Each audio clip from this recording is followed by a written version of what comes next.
Welcome to a very special edition of In the Zone, a very special segment, like we like to call Five with Five. We usually got our man John Harris. We're filling in for John Harris. We got MLB All-Star, Princeton High School graduate, UC graduate. We're definitely going to let him introduce himself, man. Five, man, just tell the people who you are, bro. Taking all these losses make you heartless. I know I'm a target having dark skin. They know you got power just like Clark Kent. I cried when he took that knee on my brother in front of that market. Cap took a knee, he Nah, was definitely. This is definitely one of the most humblest cats that you'll get to meet, man. Once again, proud to call my friend, proud to call my brother. Me and Josh grew up together, man. We started off playing football back in Forest Park for the Silver Knights. Man, we were just laughing about some of those days, and then once again, always just kind of coming up through sports, whether it was through football with the Tri-County Eagles, basketball, running Rebels, JC All-Stars days, and then even all the way up through high school, man. Is once again, sports and athletes always build special bonds, special connections. I've had a chance to see you grow up, right? I've had a chance from that perspective. But three brothers, as you said, a humble household. Just who is Josh Harrison, and just kind of how has your background really shaped you to be able to achieve the spaces that you are right now? As I said from the beginning, humble man. And that starts with my I parents. ain't never seen no Anybody change come from that knows me and marching. my family, I'ma shoot this 50 like a you talk in marksman. the city of Cincinnati as far as athletes. You cannot go without mentioning my oldest brother Vince, who Yeah. is in the La Rosa's Hall of Fame. Yeah. My middle brother Sean, Shea, just nasty, raw, athletic, like come from an athletic background. I'm the beneficiary of being that younger brother, younger sibling that I pretty much got to annoy them, ride their coattails, but at the same time, we speaking from experience. You was there. Yeah, yeah, yeah, yeah. We 7 years old. We the ball boys. We might be going to play with them, and they not treating us as a 7-year-old. Yeah. They not passing us the ball. Yeah. If we, if you want the ball, you better work on defense, and you better not pass it. Yeah. All these things that, as I've gotten older, have shaped me. One from my parents is, as I said, Vince being in the La Rosa's Hall of Fame. My parents never bragged on us. Yeah. And I think seeing that from a young age, both of my brothers getting college offers from any Division I in the country. Yeah. My dad, my mom never bragged on me. Hey, keep working. That's a bonus. We get the school paid for. It's a blessing. Whatever happens after that happens. But, we came from work for everything you got. Yeah. Don't take anything for granted. And Yeah. being that younger sibling, I ain't have a voice. It was spoken for me. So very observant, and I was able to, watch those before me and just kind of, move my way through observing through life. And you touched on something that a lot of people don't really understand, because when you see, either it's a high school star, as you talked about Vince, or even Shahei, or anybody, they think that their parents are really pushing them towards that. You was like, no, it's the work, and then the results of your work. This is what you get, and just continue to stay humble behind it. That's a great message behind that. Like I said, we had a chance to be on those on those courts, right, as a young ball boys, whether it was from Vince or even with Eric in those days, right? And that was a whole different team, man. You start talking about Kirk Cross and Eric and all those boys. But once again, you put that perspective there, is being able to once again see it. But if you wanted to compete, if you wanted to play, you had to get down gritty and dirty, man. And you definitely see that in your style of play. And we'll definitely show a couple highlights here in the top corner, man, as you running around making some tremendous plays. But I just wanted to ask you a question, man. What was it like, your first time playing your first big league game, putting on that 62, man? What was it like, man? What was that feeling like playing in that first game, bro? I'll be honest, man. A lot of people don't remember their first game, first at bat. Like, I remember everything, and it sounds so cliche, but I would get the question, man. Were you nervous? Do you remember it? And like, I remember every detail. Because one, it was something I always expected. Yeah. I wasn't even in big league camp when I got called. Like, I didn't know anybody on the major league team. They called me up. They throw me that 62. Hey, inside I was a little hurt. I'm like, man, I'm offensive guard. But on the flip side, I'm like, hey, that's a number in the big leagues. Yeah. I wasn't even in major league camp. They bringing me up to help this team, and they don't know me from the next man or whatever. So I can remember, calling my mom and dad, like telling them I just got called up, and I just remember my mom going, "What?" And my dad, I hear him in the background. He's like, "What?" And he whistling. I can't do the whistle, but I hear it in the background. And I'm like, first thing first, like, we got to get y'all to New York. Yeah. Mets, right? Yeah, Yeah, yeah. and my brother Vince was playing. He was playing pro ball at the time. He actually was in New York, like caught a train to come to New York to see me. So like he slept in my hotel room, my parents in the hotel room. I think Sean was cutting barber. He was probably doing his barber license and type stuff. And I just remember like being in the moment, like Yeah, this is what I've always envisioned. Like yeah, it's not a surprise to me. It might be a surprise to other people, yeah. but I don't do what I do for other people. Never focused on anybody but myself. So I can remember, man, I got 2 hits, game, tying RBI. Yeah. Like they didn't expect, they didn't know what they was getting. I knew what they was getting, but I embraced that 62. My Yeah. cousin, I just remember hitting him with, he's like, "Cuz that 62 on the rise." You gotta have that swag no matter what the number is. Like I'm on. The player is still got to do what he got to do. And you spoke on that too, Josh. Like you said, you manifested it. You always saw it because you put the work in, right? You said it wasn't necessarily about, and you're talking about that from your beginnings. It wasn't about the reward, right? There's never really a true ending to it. It's like, man, I just want to continue to keep bettering myself. And I know if I continue to keep bettering myself, these are the rewards that come with it, man. And it's dope to hear, and it's dope to hear from that perspective. Even the New York side of it, man, and knowing that V. Hay and everybody else was there, you talk, yeah, bro. But now you once again you kind of get over that euphoric feeling of being there, and now you're kind of in the grind of it. What's it like being a black man playing in the MLB right now? One is never easy. I think it's only 6% black, so the representation one is not there. But my background, I have an outlet that most people didn't necessarily have. My uncle, my mom's brother, John Yeah, Shelby, yeah, played 11 years professionally, major leagues, coached for over 40. And, I don't believe in coincidences. I believe everything happens for a reason. And my rookie year, 2011, my uncle T is coaching for the Milwaukee Brewers in our division with the Pittsburgh Pirates. I see them 6 times a year. They come to yeah, us 3 times. We go to them 3 times. So I'm getting game from my uncle who's on the other side, but he's giving me these ins and outs. One of being a professional. Two, saying, "Hey man, what you're doing is special. yeah, Don't give them any reason to say you're not working. You know, I know you want to play every day, but your time is gonna come. Be ready. Because when that time comes, you need to be ready. Because you'd rather be, the 25th man on the bench, ready to play, as opposed to down in AAA. Don't get me wrong, playing in AAA is cool, but when you're in the big leagues, you want to play away from something happening. So having him tell me, "Hey, you here? They know what you can do. Instead of do 29 other teams, but don't settle for that. Don't give anybody a reason to say you ain't working. yeah. And your play is gonna take care of itself. Just continue to keep working because when I first came, it took 3 years for me to start. So I needed to hear that message. Yeah. I've never not started. But like you said before, that's that grind though, that grind mentality. That's kind of just always been you. Like nothing's ever really been handed to you.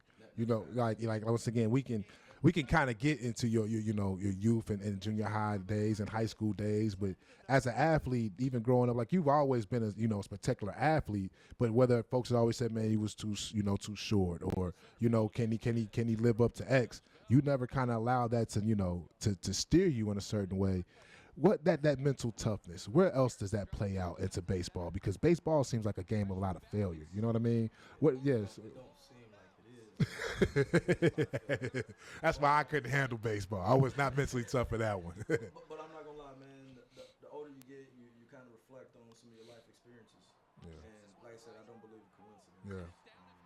Like I was meant to be the younger sibling. Yep. I went through, not being able to speak. I went through hardships playing against my brother. It wasn't real hardships, but like I learned how to fail. Yeah. Like, Yeah. I'm not beating them. They not taking it easy on me. I'm striking out. I'm getting my shot blocked. Yeah. You remember playing Walter Payton up the middle? We Up not the scoring, middle, we yeah. not crossing the.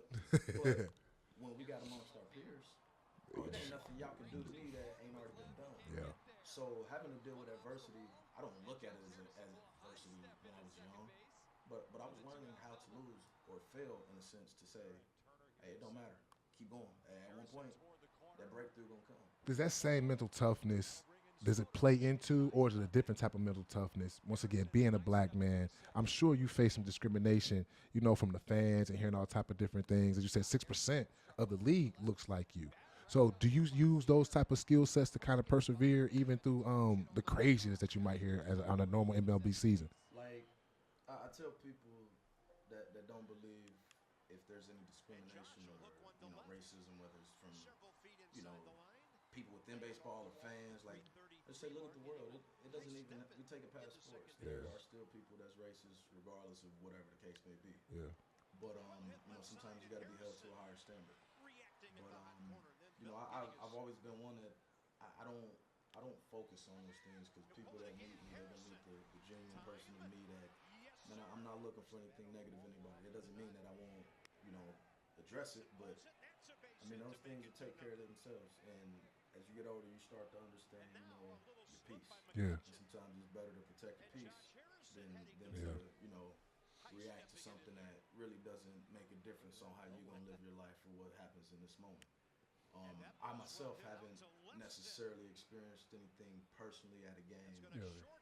directed towards me. But I've had teammates, I've had guys that I've played against that have gone to certain stadiums. Something that we all kind of communicate on, like, man, just you know, be on the lookout. Like, but Yeah. at the same time, we live in a climate now where everything is, front and center. So the days of that being hidden, are gone. You got teammates now that didn't see it. Now they see it and it's like, nah, man, it's messed up. You got guys on your team that don't know your walk of life, but also understand, like, man, the past couple of years have kind of opened guys' eyes to things that they might have been oblivious to in the Yeah. past.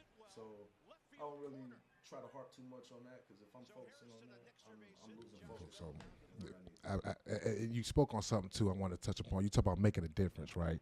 And I remember you guys right during the unfortunate death of George Floyd. How the black players in the MLB had their own statement, their own messaging. I thought that was powerful and stuff. I want to touch in on that. But when you really talk about making a difference for the younger generation, right? I think about Day Day, man, and just seeing a kid out there just playing with a ball and a bat. It's just always just fun to see. It's almost as American as it could be. What can we do, or to encourage, or to really empower more young black kids, black boys and girls to play baseball? Well, one has to be representation. We talk about it, 6%. You look on TV, you watch football, you watch basketball. You're gonna see the representation. You look Two at black baseball, quarterbacks, yeah. you're not gonna see it that much. And baseball is still one of the games that operates on the unwritten rules of what happened in the old times. Of don't celebrate, don't do this. Don't get me wrong, it's subjective. Everybody's their own person. Yeah. And I tell people, I thought Cam Newton had one of the best responses that I've ever heard for criticism for celebrating whatever. It's Superman, and people. Oh man, he said, crazy. I worked too damn hard for you Yeah. to let you dictate how I celebrate my success. Yeah. Like, we sacrifice a lot. You don't know the countless hours that we've put our body through training. You don't know the countless hours we've lost sleep from having to be away from family, dealing with stuff. Like, every moment that you enjoy success, that you realize the sacrifices you've made. And I don't say baseball operates on that. It's just that times are changing. And you got to, like you said, you have to show that because the young people want to celebrate that, right? That's how these kids really see the world, through TikTok, through Instagram, through those those celebratory pieces. Like, I know one of the biggest things. Once again, I love the play because it really talks about you as being Magic Feet. Josh running around, can't getting tagged. But those are the things that kids need to see, right? Those celebratory, explosive plays when a guy hits a home run and a bat flip. Like, those are things that's going to go viral. That's what attracts the young players. That type of representation as well. What about from a grassroots level? Is there anything that we can kind of do to kind of help on that front? Man, honestly, I can't speak for all youth sports, but I know baseball in particular has gotten very expensive. And I'll be honest, man. I grew up in a household that we wouldn't have been able to Is it the afford. equipment? Is it the what is it? I can't speak on if it's equipment. I think it's got a lot to do. I know some summer programs are charging $4,000 or $5,000 just for a summer season.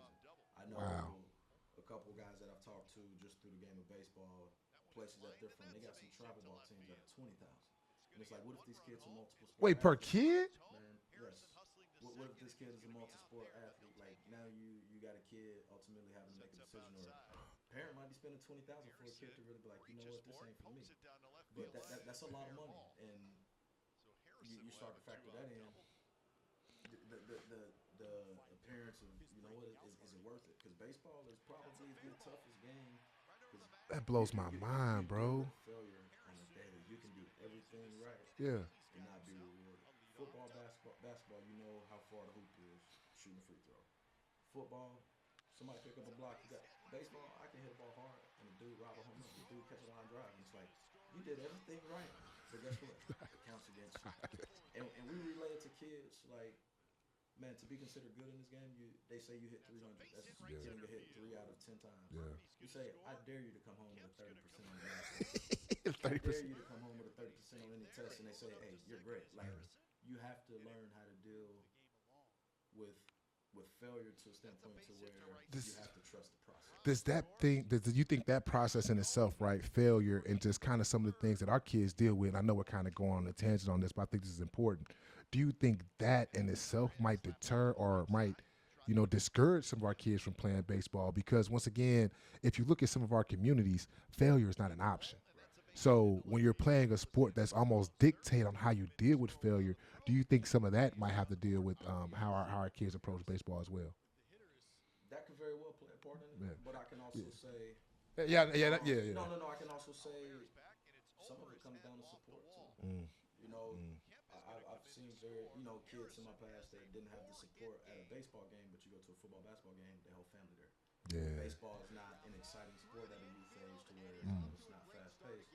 Oh, I'm not coming to see him strike out 3 times, but they gonna go try to see you put up 20. You might not score none, but if it's not appealed to our community, Yeah, you got to have people that look like us to appeal to the community. yeah, That's kind of what we're, the Players Alliance, is kind of working towards.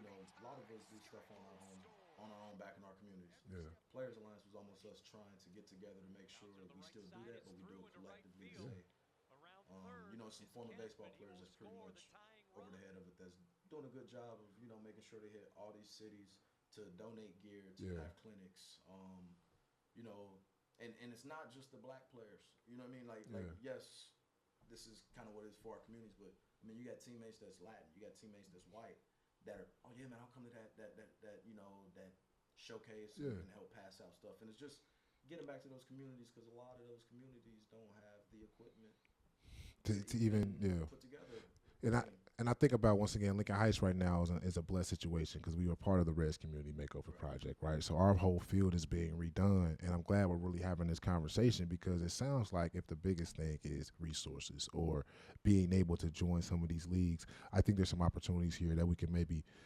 at least combat some of that here in our community. But let's talk about, once again, support, and I know how the city really supported you.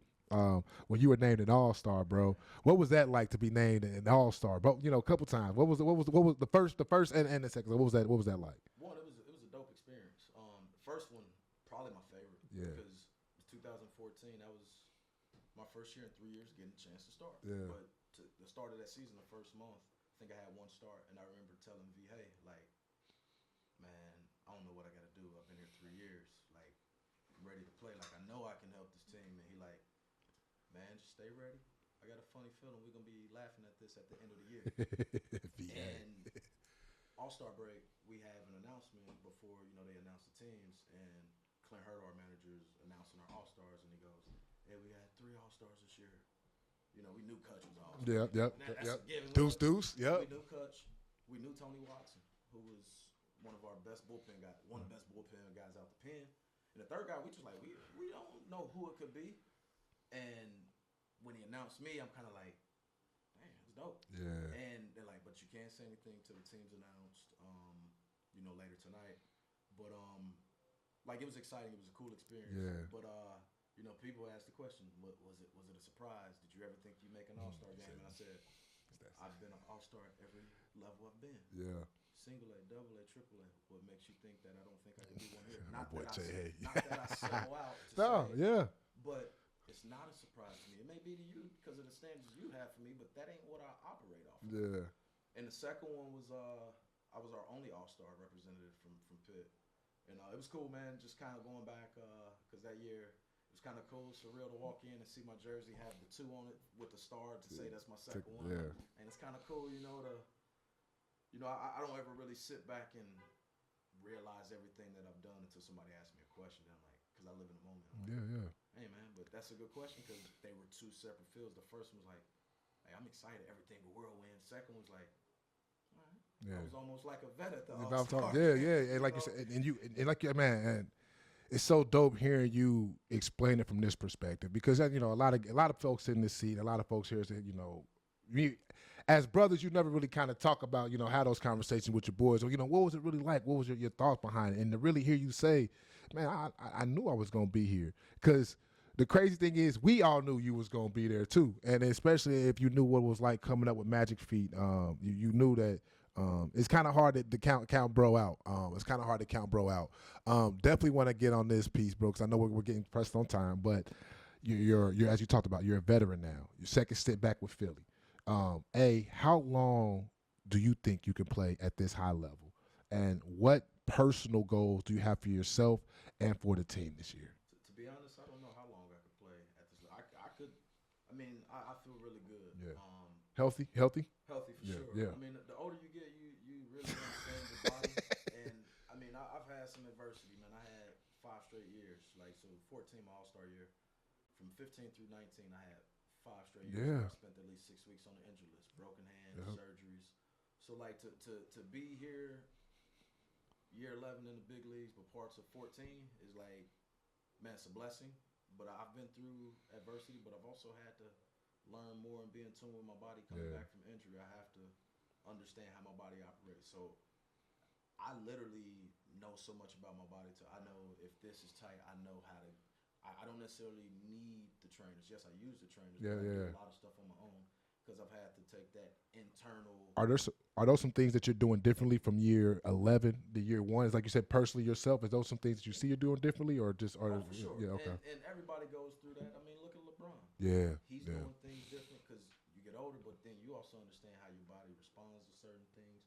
You know what you need to be ready, and you also know when you know what, I'm gonna take a breather. yeah. You know, when you're young, you might need a breather, but man, I ain't taking no Real breather. breathing. But at the same time, you realize it's more than just that being a physical breather. Sometimes that's a mental breather to Yeah, say, yeah, I'm pushing myself too much because now I'm getting sloppy here. Like I got to take that whole reset. yeah, But like I could continue to play at this high level. I train like yeah, I'm moving well, but I mean, already sacrificed enough time away from family. So yeah, I'll be honest, yeah. I'm closer to the end of my career than Yeah. the beginning. 11, 12 years in, like obviously I'm closer to the end than the beginning. I I know you enjoy playing ball, but are you looking forward to that, man? Man, I Yeah, am. yeah, A lot of people don't want to look forward to it yeah, yeah, because I mean we've been training our whole lives to do what we do. yeah.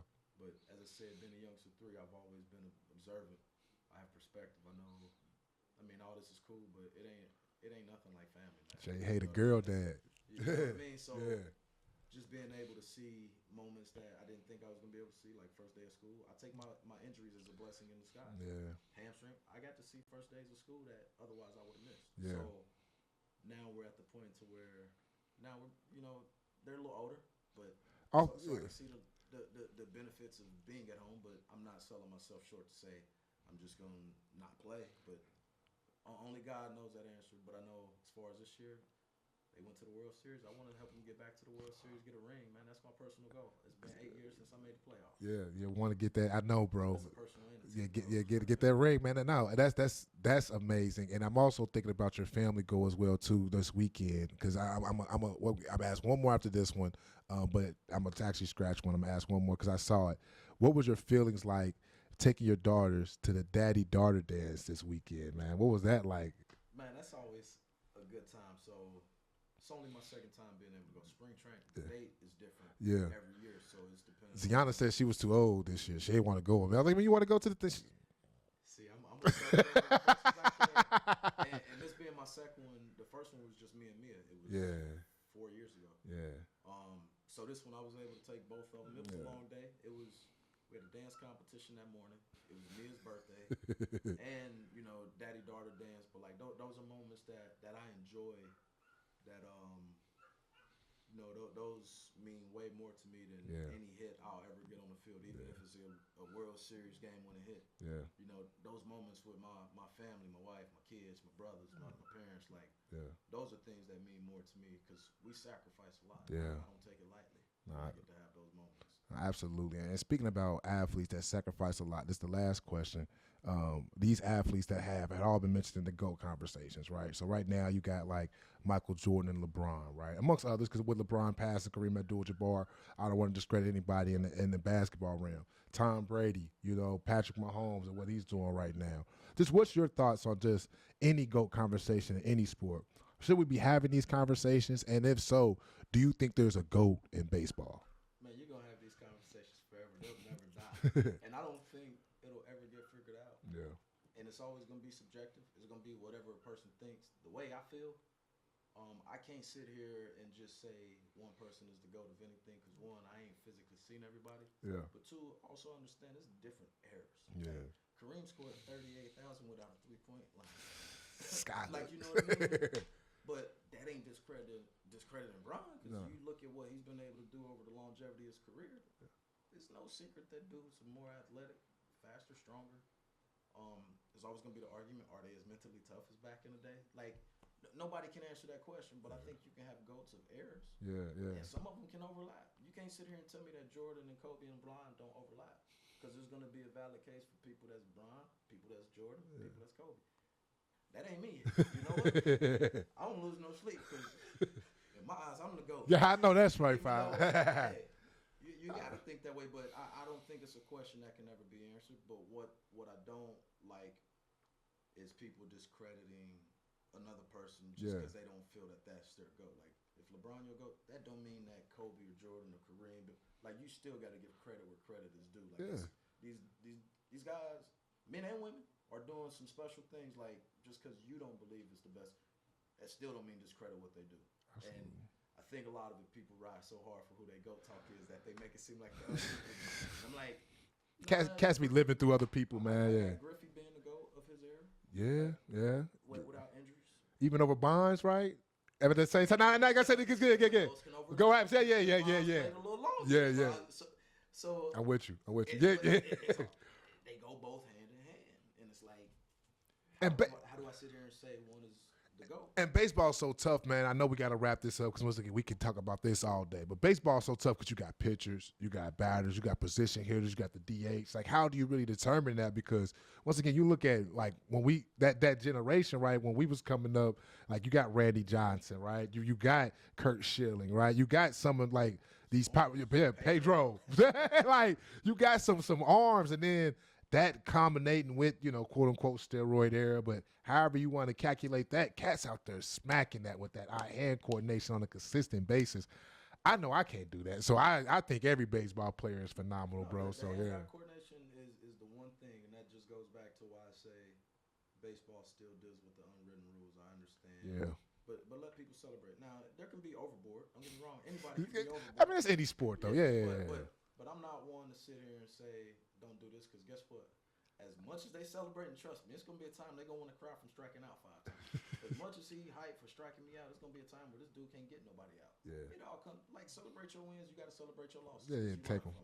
But I'm not one to tell somebody how they should react, because that's you. You deal with what comes to you after. And Josh, man, this has been such a blessing, man. Anything else, man? Like I said, I know this has been an extended version of 5 with 5. Anything that you just want to end the people on, bro, before we wrap it up? The floor is yours.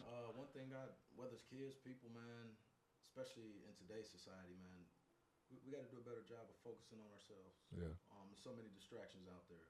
Don't get me wrong, you like to see other people doing well and this or that, but I feel a lot of people don't reach their full potential because they're too busy focusing on what other people doing instead of themselves. Yeah, preach, bro. And trying to compare. And that's not only sports, that's school, that's business. I just think we live too much for the approval of others. I think, as I said, peace with yourself. It's not easy. Yeah. I ain't saying I'm perfect. What you mean? That's why I had to say I was the GOAT.